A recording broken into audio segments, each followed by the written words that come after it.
Guardians of Galaxy the telltale series में अभी तक आपने देखा, रॉकेट अपनी फ्रेंड लायला के बारे में स्टार लॉर्ड को बताता है कि लायला बहुत पहले उसी के सामने मारी गई थी। रॉकेट इटर्निटी फोर्ज की मदद से लायला को ज़िंदा करने की कोशिश करता है, जिसमें वो नाकामयाब होता है। पीटर क्विल को पता लगता है कि इटर्निटी फोर्ज से किसी को ज़िंदा करने के लिए पहले किसी को मारना होगा। स्टार लॉर्ड की यादों में उसकी माँ उससे कहती है कि मुझे मंदिर में आकर के ढूंढो। स्टार लॉर्ड उस जगह पर पहुंचता है जिस जगह वो मंदिर होता है। वहां पहुंचकर स्टार लॉर्ड की आंखें फटी की फटी रह जाती हैं। अब आगे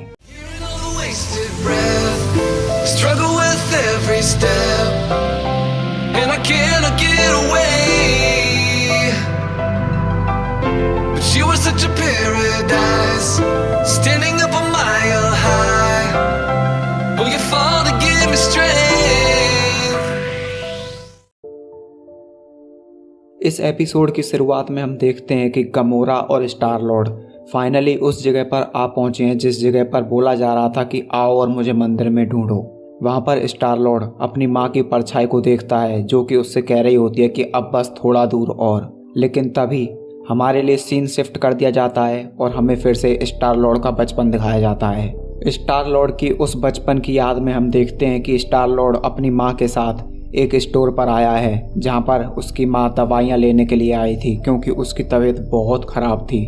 और स्टार लॉर्ड अपनी उस मशीन में गाने भी डलवाने के लिए वहां पर आया था। तभी वहां पर वो लड़का आ जाता है जिसने कि स्टार लॉर्ड के बचपन में उससे पहली बार झगड़ा किया था।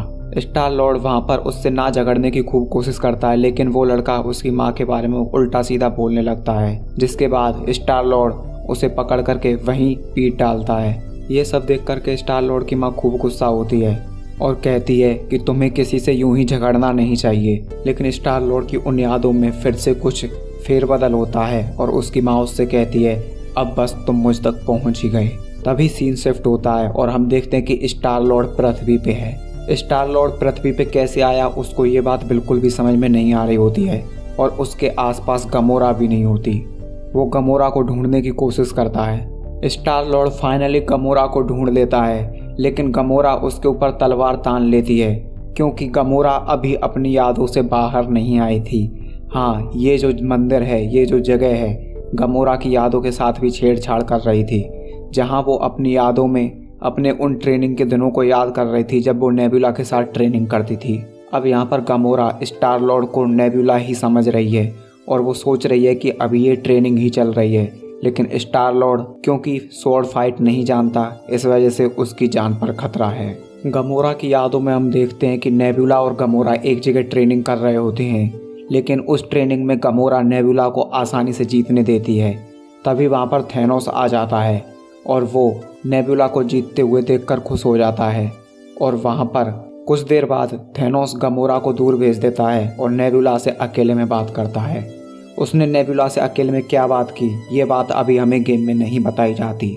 इसके बाद तुरंत सीन शिफ्ट होता है और हमें क्री का आउटपोस्ट दिखाया जाता है। हाँ, जिस प्रजाति की जो हाला है, जो इस गेम की मेन विलन है, उसके जो लोग हैं, उनके लोगों का जो आउटपोस्ट है, जो जगह है, वो दिखाई जाती है जहाँ पर थैनोस ने गमोरा और नेबुला को भेजा था।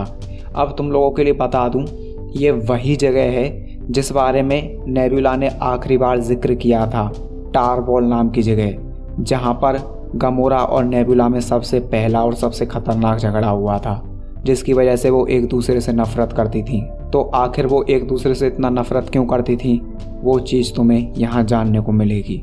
इस जगह पर हम देखते हैं कि थैनोस ने इन दोनों बहनों के लिए एक मिशन दिया है, एक खास डिवाइस को उस तक ले जाने के लिए। लेकिन यहाँ पर उसने नेबुला से पर्सनली कहा है कि इस डिवाइस को तुम ही वहां से चोरी करना। यहाँ पर गमोरा और नेबुला दोनों मिलकर के क्री के सोल्जर्स से लड़ते हैं, लेकिन वहाँ पर हम देखते हैं कि नेबुला हारने वाली होती है और मरने वाली होती है, लेकिन गमोरा पीछे से जाकर के उस सोल्जर को ठिकाने लगा देती है। अब इस बात पर नेबुला बहुत ज़्यादा गुस्सा होती है क्योंकि थैनोस को ये बात कतई भी पसंद नहीं आएगी कि उसने नेबुला से पर्सनली कहा था कि ये डिवाइस तुम ही चोरी करना, और आखिर में वो उस डिवाइस को नहीं ले पाती बल्कि गमोरा ले लेती है।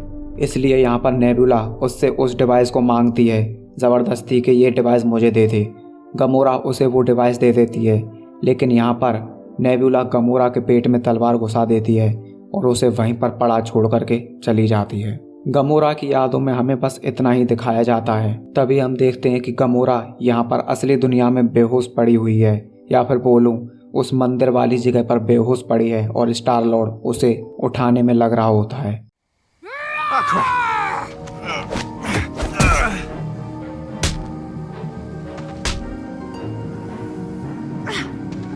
You slapped me. और यहाँ पर हमें पता लगता है कि गमोरा की यादों को स्टार लॉर्ड ने भी देख लिया था। इसके बाद हम देखते हैं कि स्टार लॉर्ड और गमोरा उस खास जगह पर पहुंच जाते हैं जिस जगह पर से ये सारा झमेला हो रहा था। और हम देखते हैं कि स्टार लॉर्ड अब उसी जगह पर पहुंच चुका था जहां आखिरी बार उसने अपनी माँ को देखा था, या फिर बोलूं अपनी माँ की डेड बॉडी को देखा था। स्टार लॉर्ड अंदर जाकर के जैसे ही उस ताबूत का जो ढक्कन है वो खोलने की कोशिश करता है, तभी हम देखते हैं कि वो जगह अपना असली रंग दिखाने लगी है और धीरे धीरे अपनी असलियत में ट्रांसफॉर्म हो रही है, जो कि असलियत में हमेशा से ही ऐसी थी। बस स्टार लॉर्ड और गमोरा को वो दिख नहीं रही थी कुछ इल्यूजन्स की वजह से। और उस जगह हम देखते हैं कि उस ताबूत में से एक लेडी निकलती है जो कि अचानक से गिर जाती है। स्टार लॉर्ड उससे बात करता है और जैसे ही वो लेडी घूमती है तभी हमें पता लगता है कि वो कोई और नहीं बल्कि मेंटिस है। जी हाँ, जिन लोगों ने गार्डियंस की जो कॉमिक्स पढ़ी हैं या फिर उनकी मूवीज़ देखी हैं तो वो लोग समझ गए होंगे कि मेंटिस कौन है।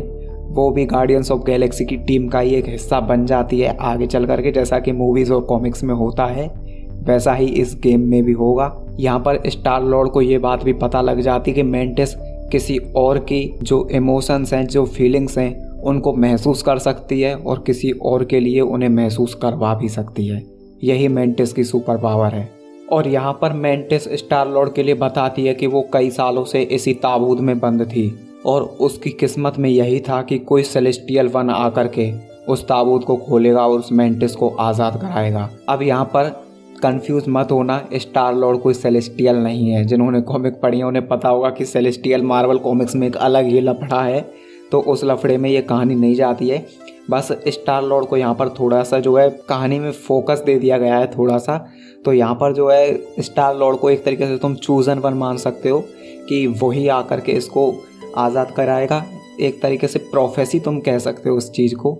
यहाँ पर मेंटिस स्टार लॉर्ड के लिए बताती है कि मेरे पास तुम तक पहुँचने का कोई और तरीका नहीं था, इसलिए मैंने तुम्हारी यादों का इस्तेमाल किया। तो अभी तक तुम लोगों ने देखा होगा कि स्टार लॉर्ड की यादों में कुछ ना कुछ गड़बड़ हो जा रही थी एंड टाइम पर। वो कोई और नहीं बल्कि मेंटिस ही कर रही थी, जिससे कि स्टार लॉर्ड आकर के उसे आज़ाद करा दे। स्टार लॉर्ड इस बात पर गुस्सा होता है कि उसने उसकी माँ की यादों का इस्तेमाल किया, लेकिन वो समझ भी जाता है कि ये ज़रूरी था। स्टार लॉर्ड मेंटिस को अपने शिप पर ले आता है और वहाँ पर मेंटिस बताती है कि इस इटर्निटी फोर्ज को यूज़ करने वाला एक सेलेस्टियल वन होगा जो अपनी खुद की स्वार्थ वाली इच्छाओं को छोड़ करके उसका वो इस्तेमाल करेगा जो सच में ज़रूरी है। अब यहाँ पर सेलेस्टियल वन इस गेम में स्टार लॉर्ड को ही कहा जाएगा। तो अगर आगे में कहानी में कहीं भी celestial one, chosen one, star Lord या पीटर क्विल कुछ भी बोलूँ, सबका मतलब एक ही होगा, पीटर क्विल यानी स्टार लॉर्ड। यहाँ पर रॉकेट उठता है और मेंटिस से पूछता है कि इस फोर्ज ने आखिर तब काम क्यों नहीं किया जब मैंने इसको इस्तेमाल करने की कोशिश की थी। तो यहाँ पर मेंटिस बताती है कि जो इटर्निटी फोर्ज है अभी अपनी फुल पावर पे नहीं है और ये फ़िलहाल में केवल उन्हीं लोगों को ज़िंदा कर सकती है जो कि शरीर में बिल्कुल ही ठीक थे, लायला की तरह नहीं। क्योंकि इतने सालों में लायला की जो बॉडी है वो अब तक तो सड़ गई होगी, ख़राब हो गई होगी। जी हाँ, यहाँ पर हमें पता लगता है कि अगर इटर्निटी फोर्ज में रॉकेट अगर किसी को मार करके उसकी आत्मा को रिस्टोर कर भी देता तो भी वो लायला को ज़िंदा नहीं कर पाता, क्योंकि इटर्निटी फोर्ज अभी अपनी फुल पावर पे नहीं था। यहाँ पर मेंटिस एक बात और बताती है कि जो सेलेस्टियल वन है यानी कि स्टार लॉर्ड है वही इटर्निटी फोर्ज को उसकी फुल पावर तक ले जा सकता है। इस काम के लिए जो मेंटिस है वो एक जगह के बारे में बताती है जो कि है सेक्रेड श्राइन। वहाँ ले जा कर के इटर्निटी फोर्ज को उसकी फुल पावर पर अनलॉक किया जा सकता है, जिसके बाद किसी भी मरे हुए को ज़िंदा किया जा सकता है, चाहे वो करोड़ों सालों पहले ही क्यों ना मरा हो।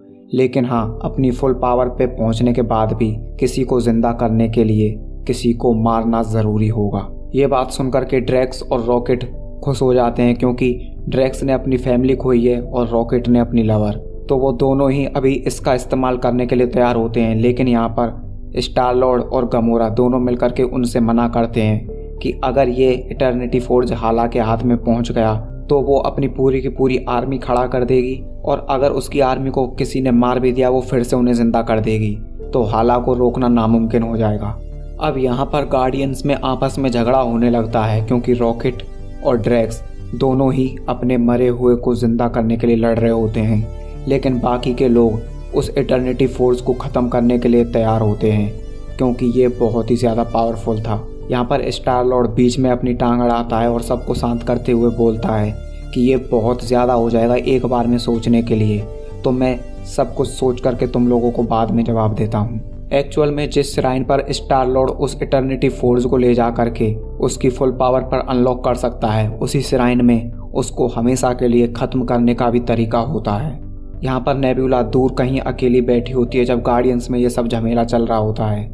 स्टार लॉर्ड नेबुला के पास जाता है और उससे बात करता है और मेंटिस को बुलाता है, और मेंटिस की मदद से वो नेबुला की यादों में झांकता है। तब हमें पता लगता है कि नेबुला भी अपनी जगह पर बिल्कुल भी गलत नहीं थी। हाँ, टारवॉल वाली जगह के बारे में ही मैं यहाँ पर बात कर रहा हूँ। यहाँ पर हमें पता लगता है कि नेबुला उस सोल्जर के हाथों मरने वाली नहीं थी, बल्कि वो उस सोल्जर को ठिकाने लगाने वाली थी। लेकिन गमोरा ने बीच में आकर के उस सोल्जर को मार दिया। यहाँ तक बात बिल्कुल भी ख़राब नहीं थी। लेकिन थैनोस क्योंकि नेबुला के साथ एक बार में कांटेक्ट कर चुका था, तो वहाँ पर जो कुछ भी हो रहा था थैनोस को सब सुनाई दे रहा था। यहाँ पर थैनोस नेबुला से कहता है कि या तो तू गमोरा को मार दे या फिर मैं उसे मारूंगा, लेकिन बहुत धीरे और तड़पा तड़पा करके। यहाँ पर नेबुला गमोरा की मदद करने के लिए ही उसके पेट में तलवार डालती है और उसको इस तरीके से मारती है कि उसकी जान ना जाए। वो पेट के साइड में तलवार चलाती है जहाँ पर गमोरा को कम से कम डैमेज हो। तो यहाँ पर नेबुला कभी भी गमोरा को मारना तो चाहती ही नहीं थी, क्योंकि अगर वो चाहती तो गमोरा जिंदी नहीं बचती।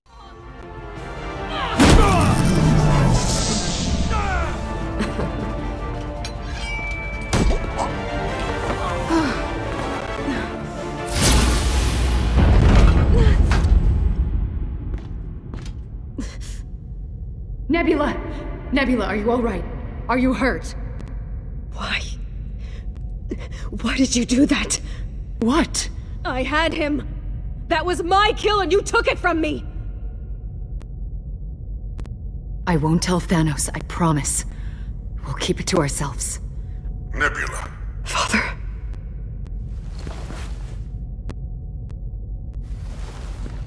You don't need Gamora anymore. And neither do I. If you don't get rid of her, I will do it myself.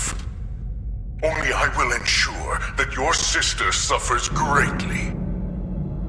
Give me the device. Nebula, what are you doing? You took my kill. Give me the device in exchange. Give it to me. Now! I'm not asking here. Fine. Here.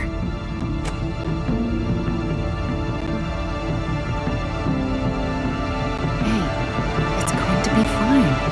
We're going to be okay.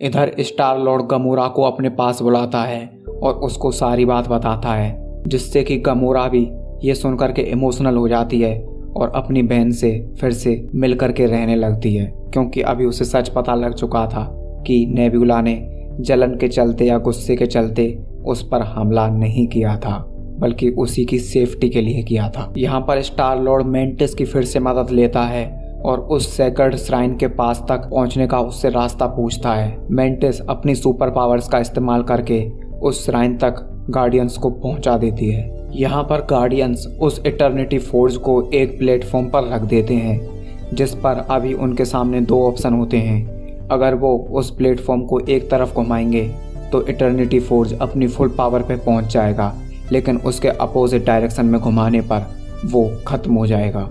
यहाँ पर rocket और Drax उससे जिद करते हैं कि इसको इसकी फुल पावर पे पहुंचा दे, लेकिन यहाँ पर स्टार लॉर्ड उनकी ना सुन करके उसको अपोजिट डायरेक्शन में घुमा देता है, जिससे कि इटर्निटी फोर्ज वहाँ तबाह होना शुरू हो जाता है। लेकिन तभी हम देखते हैं कि वहाँ पर हाला अपने सोल्जर्स के साथ आ पहुंची है। यहाँ पर गार्डियंस हाला और उसके सोल्जर्स से लड़ते हैं, लेकिन तभी हम देखते हैं कि हाला यहाँ पर गमोरा को जान से ख़त्म करने वाली होती है, लेकिन नेबुला बीच में आ जाती है, जिससे कि नेबुला बहुत बुरे तरीके से घायल हो जाती है।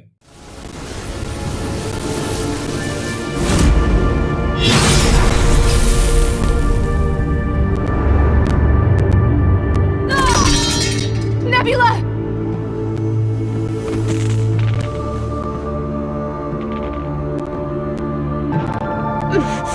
I'm okay. यहाँ पर हाला तबाह होते हुए उस इटर्निटी फोर्स को पकड़ लेती है और अपने बेटे को फिर से जिंदा करने की कोशिश करती है, और हम देखते हैं कि उसका बेटा फिर से जिंदा हो भी गया है। लेकिन क्योंकि इटर्निटी फोर्ज अब बस तबाह हो ही गया था, तो ये खुशी हाला के लिए बस चंद पलों की ही थी। हाला उस तबाह होते हुए इटर्निटी फोर्ज के बीच चली जाती है, जिसकी वजह से वहाँ पर एक एक्सप्लोजन होता है, और इधर हम देखते हैं कि उस धमाके की वजह से इटर्निटी फोर्ज खत्म नहीं हुआ, बल्कि वो हाला के शरीर में एब्जॉर्ब हो गया। अब हाला ही इटर्निटी फोर्ज है। Can see a reason to try to fight for meaning, but you